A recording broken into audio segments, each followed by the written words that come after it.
Hello guys, स्वागत है आपका अपनी क्लास प्रीता पहचान क्लासेस में।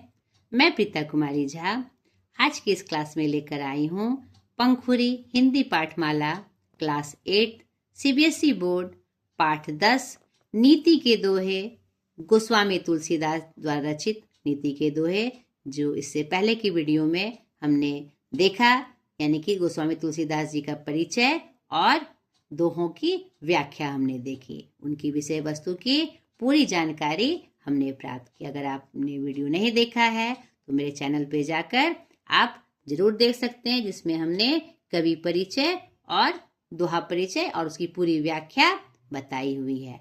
आज के इस वीडियो में पाठ 10 नीति के दोहे का हम प्रश्न अभ्यास देखेंगे, जो आपके पाठ्य पुस्तक में दिया हुआ है अभ्यास, उसी की चर्चा आज हम करेंगे। चलिए स्टार्ट करते हैं प्रश्न अभ्यास से। ये आपके नीति के दोहे, जिसमें हमने परिचय, कवि परिचय और इसकी पूरी व्याख्या देखी थी पिछले वीडियो में। आज हम प्रश्न अभ्यास को देखेंगे। पहला है कौमे, हमें संसार में किसकी तरह रहना चाहिए। यहाँ पर प्रश्न है, हमें संसार में किसकी तरह रहना चाहिए। तो यहाँ पर हमें इस संसार में सबके साथ मिलकर रहना चाहिए, यानी जैसे लोग हैं, जैसे नदी, जैसी नदी वैसे ही नाव संजोते हैं हम, तो उसी प्रकार जैसे जिस प्रकार के लोग हैं उसी तरह संजोकर हमें उससे रिश्ता बना के रहना चाहिए, उसके साथ मिलकर रहना चाहिए। यहाँ देखिए दूसरे पद में, दूसरे दोहे में इसकी व्याख्या हमने बताई थी आपको, ठीक है। दूसरा देखिए, विपत्ति के कौन कौन साथी हैं। बहुत ही सुंदर हमने वर्णन किया था, हमने देखा भी था कि विपत्ति के साथी कौन कौन हैं। यहाँ पर देखिए स्पष्ट रूप से वर्णित है, विद्या, विनय, विवेक, साहस, सुकृत यानी अच्छा कर्म और सुसत्य व्रत यानी सत्यवादी। ये सब क्या है, हमारे विपत्ति के साथी हैं। क्लियर हो गया। तीसरा, राज, धर्म और शरीर का नाश कैसे होता है। यहाँ पर हमने देखा था, यहाँ पर ये सेकंड लास्ट पंक्ति में दोहे में हमने देखा था कि राज, धर्म और शरीर का नाश कैसे हो जाता है। अगर मंत्री यानी कि जो राज्य को चलाते हैं और वैद्य यानी डॉक्टर जो धर्म के संचालक होते हैं, धर्म को बताने वाले होते हैं, और गुरु जो धर्म को बताने वाले होते हैं, और वैद्य जो शरीर को की चिकित्सा करते हैं। तो राज्य, धर्म और शरीर का नाश सचिव, वैद्य और वैसे गुरु से हो जाता है जो भय से, किसी के भय से या अपने लाभ के लिए सिर्फ प्रिय वचन बोलते हैं। तो इससे तीनों का क्या हो जाता है, नाश हो जाता है। आगे देखिए, सही उत्तर पर निशान लगाएं। ऑब्जेक्टिव प्रश्न में मीठे वचनों से सभी और क्या उपजता है, सुख उपजता है। जैसा कि हमने देखा था दोहे के व्याख्या में, धर्म का मूल क्या है, दया। दया क्या है, धर्म का मूल है, नहीं। और पाप का मूल क्या है, अभिमान। हमने देखा था मतवाली चाल कौन चलता है, बगुला, नहीं। गलत रूप धरकर, हंस के जैसा रूप धरकर वह क्या करता है, मतवाली चाल चलता है, ठीक है। नेक्स्ट देखिए, मनुष्य को कैसे लोगों के यहाँ नहीं जाना चाहिए। कैसे लोगों के यहाँ नहीं जाना चाहिए, जिनके यहाँ स्नेह ना हो, ठीक है।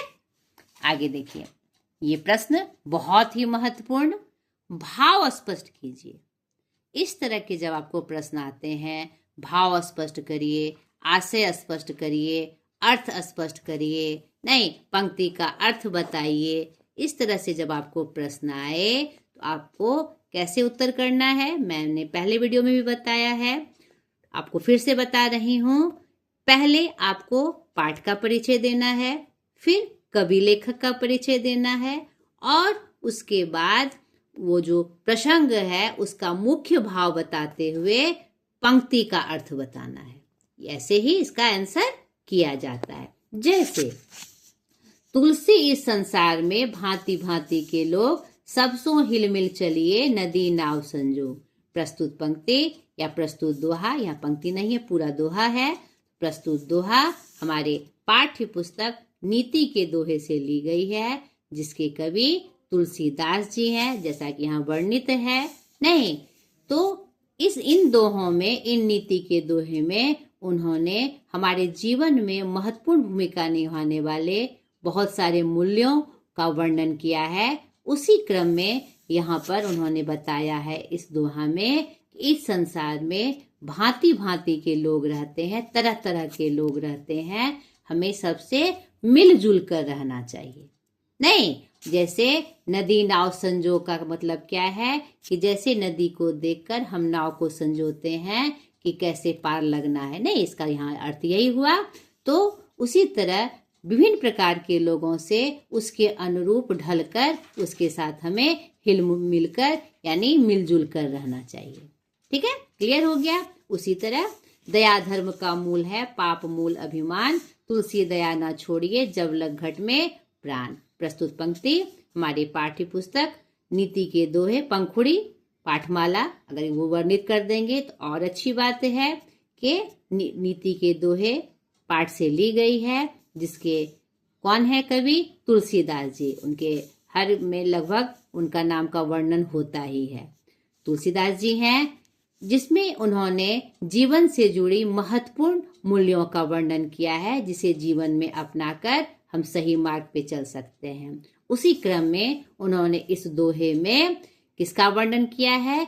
दया, और दया धर्म का मूल क्या है और पाप का मूल यानी जड़ क्या है, उसके बारे में वर्णित किया है, जहाँ पर उन्होंने दया को श्रेष्ठ बताया है और इसको एक महत्वपूर्ण गुण बताया है।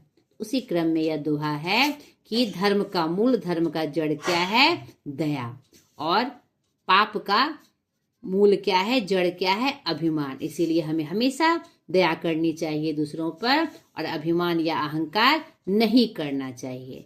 उसी में दबाव देते हुए वह दया की बड़ाई करते हुए लिखते हैं कि कभी भी हमें दया का त्याग नहीं करना चाहिए। जब तक हमारे शरीर में प्राण है, जब तक हम जीवित हैं, तब तक हमें दूसरे लोगों पर हमेशा दया करनी चाहिए।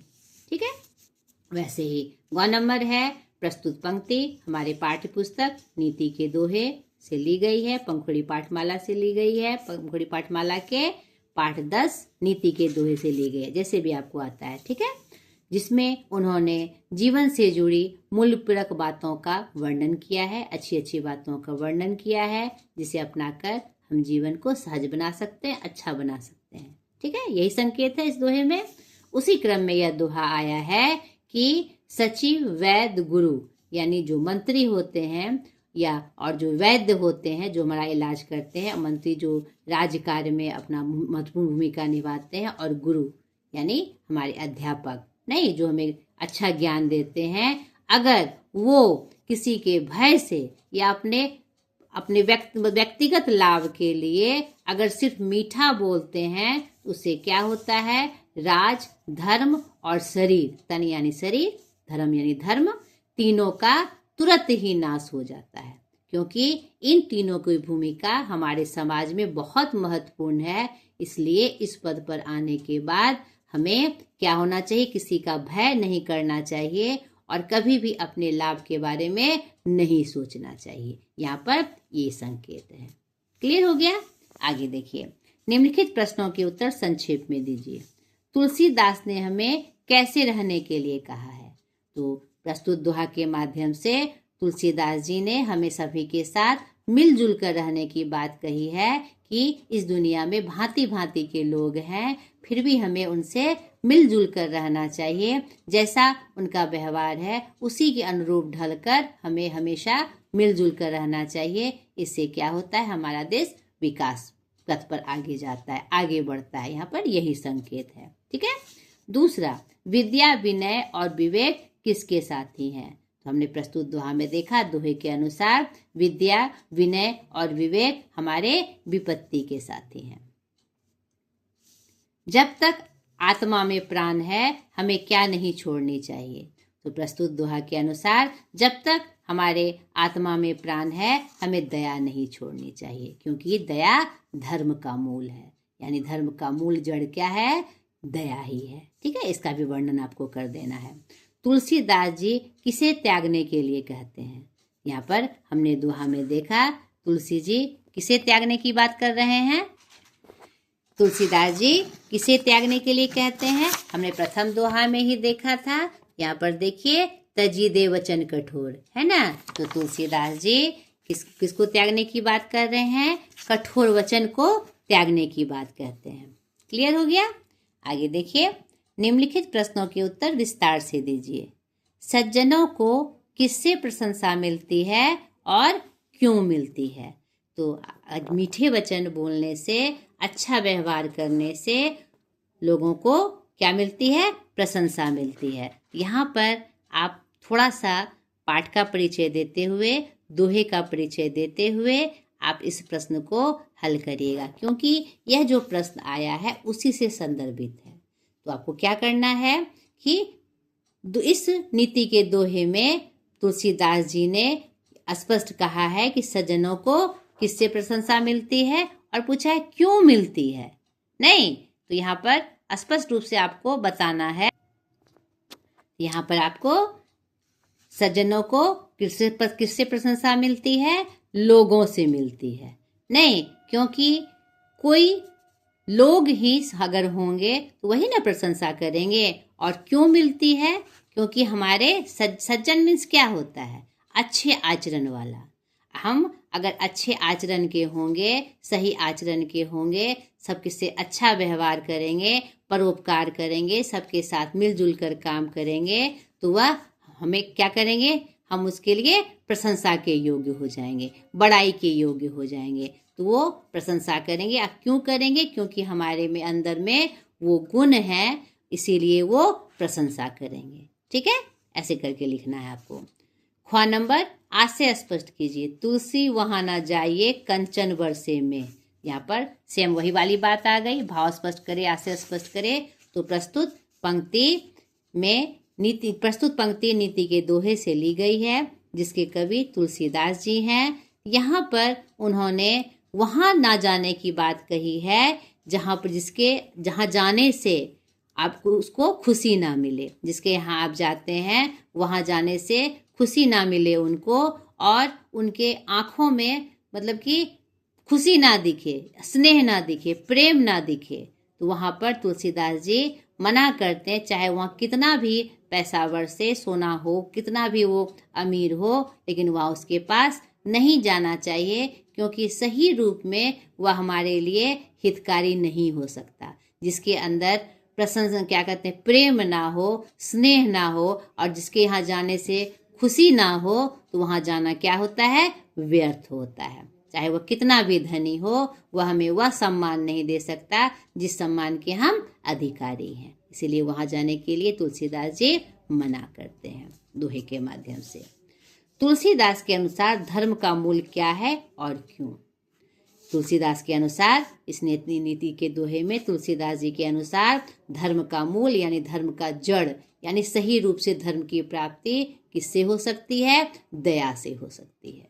यानी धर्म को अगर सही रूप से हम पाना चाहते हैं तो हमें हर चीज में दया रखनी होगी। उसी से धर्म का सही रूप से हम पालन कर सकते हैं। अगर हमारे अंदर दया का गुण है तो हम प्राणी मात्र पर दया करके अपने धर्म का निर्वाह अच्छे से कर सकते हैं। इसीलिए हमें हर चीज, हर लोगों से, हर मतलब जितने भी प्राणी हैं, चाहे वह पशु हो, पक्षी के रूप में हो, मानव के रूप में हो, हमें उनके प्रति दया दिखानी चाहिए। यही असली धर्म है, यही सही धर्म है। ठीक है, स्पष्ट हो गया। अब व्याकरण में देखिए, निम्नलिखित अनेकार्थी शब्दों के अनेक अर्थ लिखिए। उत्तर मीन्स जवाब भी होता है, हल भी होता है, और उत्तर हमारी एक दिशा भी होती है। अंबर, आकाश, वस्त्र और कपास। ठीक है, ये इसका मतलब होता है काम, इच्छा, कार्य, पेशा।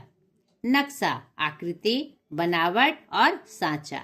वर्ण, रंग भी होता है, अक्षर भी और जाति भी। ठीक है। वर्ण व मूल ध्वनि हम जानते हैं ना अक्षर के रूप में, और वर्ण मतलब जाति भी होता है, रंग भी होता है। आगे देखिए, आप इसको स्क्रीनशॉट लेके भी रख सकते हैं। निम्नलिखित अविकारी शब्दों को अपने वाक्यों में प्रयोग कीजिए। परंतु हमने खेल में अच्छा प्रदर्शन किया, परंतु हम हार गए।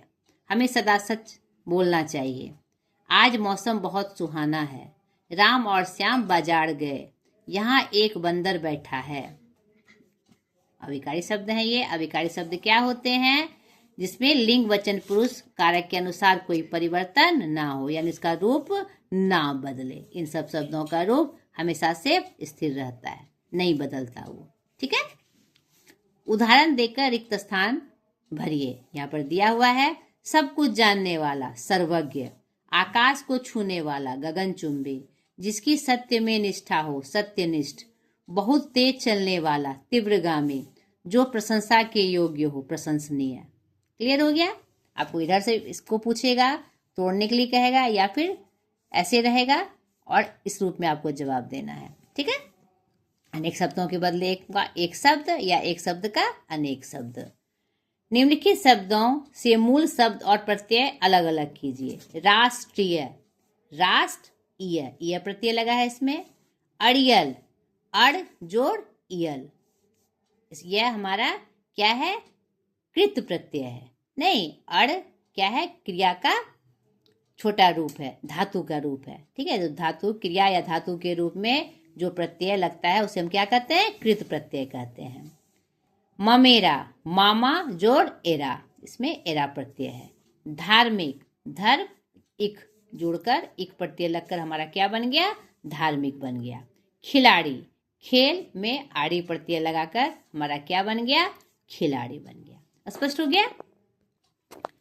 यहाँ पर खेल खेल में भी कुछ आपको करने के लिए दिया गया है। तुलसीदास जी का परिचय आप अलग से और से देखिए। उनकी प्रमुख रचनाएं आप जानते ही हैं, रामचरितमानस, विनय पत्रिका, कवितावली, नहीं, गौरी मंगल आदि बहुत सारी उनकी रचनाएं हैं। उनकी रचनाओं को आप कलेक्शन करके ये करना, ये आपके लिए खेल खेल में है, जिससे उनके बारे में आपको विशेष जानकारी हो जाए। ठीक है। कुछ रचनात्मक गतिविधियां हैं जो आपको खुद से करनी है, जिससे आपको तुलसीदास जी के बारे में और भी बहुत सारी जानकारियां प्राप्त होगी। ठीक है। क्या आप तुलसीदास के द्वारा रचित दोहों से सहमत हैं? अपने विचार यहाँ पर लिखिए। ठीक है। आप कितने सहमत हैं? आपको कैसा महसूस हुआ? ठीक है। तो आशा करती हूँ इस अभ्यास में मैं आपकी सहायक हुई होंगी। आज तक के लिए इतना ही। अगली वीडियो में फिर एक नए पाठ के साथ मैं हाजिर हो जाऊंगी। बाय।